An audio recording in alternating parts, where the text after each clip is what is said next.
ચલો ready start.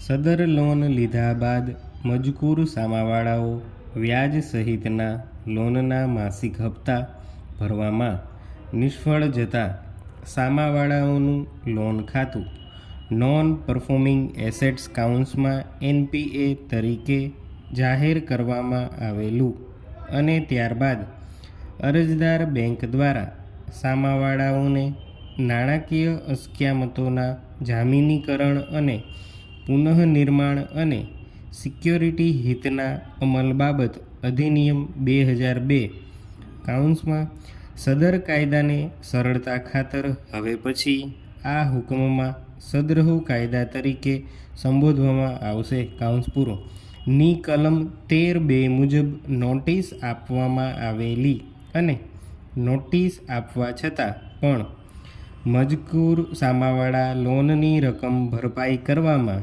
નિષ્ફળ જતા સદ્રહુ કાયદાની કલમ 14 મુજબ હાલની અરજી દાખલ કરવામાં આવેલ છે અને કોર્ટ કમિશનરની નિમણૂક કરીને અરજદાર બેંકને સલામત અસ્ક્યામતનો પ્રત્યક્ષ કબજો સુપરત કરવાની વિનંતી ગુજારવામાં આવેલ છે। પેરા હાલની અરજીની સુનાવણીના તબક્કે અરજદાર સંસ્થાના વિદ્વાન વકીલશ્રી હાજર છે, સામાવાળા હાજર નથી, જેથી અરજદારના વિદ્વાન વકીલશ્રીની દલીલો સાંભળી અને સામાવાળાની દલીલોનો હક બંધ કર્યો। હાલની અરજીમાં નિર્દિષ્ટ કરવામાં આવેલી કાર્યવાહી પ્રકારની કોઈ જ કાર્યવાહી અત્રેની અદાલત સિવાય દેશની કોઈ પણ અદાલતમાં કે અન્ય કોઈ સમક્ષ સત્તા મંડળ સમક્ષ પડતર નથી તેવી અરજદાર તરફે પુરશીસથી જાહેરાત કરવામાં આવેલ છે।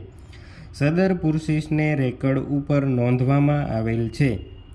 હાલની અરજી અરજદાર તરફે સદ્રહુ કાયદાની કલમ 14માં જણાવ્યા મુજબનું અધિકૃત અધિકારીનું રજૂ થયેલ સોગંદનામું અરજીના કામે રજૂ થયેલ દસ્તાવેજી પુરાવા વંચાણે લીધા તેમજ સદ્રહુ કાયદાની કલમ 13 વંચાણે લીધી તેમજ નામદાર સર્વોચ્ચ અદાલત તથા જુદી જુદી નામદાર વડી અદાલતોના ચુકાદાઓ પણ વંચાણે લીધા। પેરા સદર કેસનું રેકર્ડ જોતા સ્પષ્ટ થાય છે કે સલામત અસ્ક્યામતનો કબજો લેવામાં અરજદારને મદદ કરવા માટે સદ્રહુ કાયદાની કલમ 14 અન્વયે હાલની અરજી કરવામાં આવેલી છે। સામાવાળા કે તેમના તરફે કોઈ હાજર નથી, કોઈ લેખિત જવાબ રજૂ રાખેલ નથી કે પોતાના વાંધા પણ રજૂ કરેલ નથી। સામાવાળાઓએ હાજર રહીને અરજી તથા અધિકૃત અધિકારીના સોગંદનામાની વિરુદ્ધની કોઈ હકીકત જાહેર કરેલ નથી, જેથી હાલની અરજીની હકીકતો નહીં માનવાને કોઈ કારણ જણાતું નથી।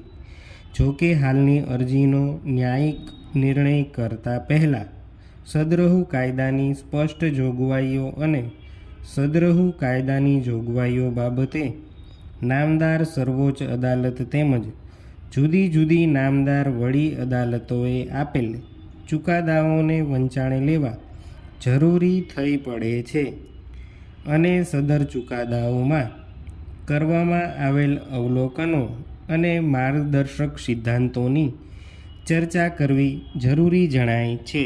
સ્ટોપ।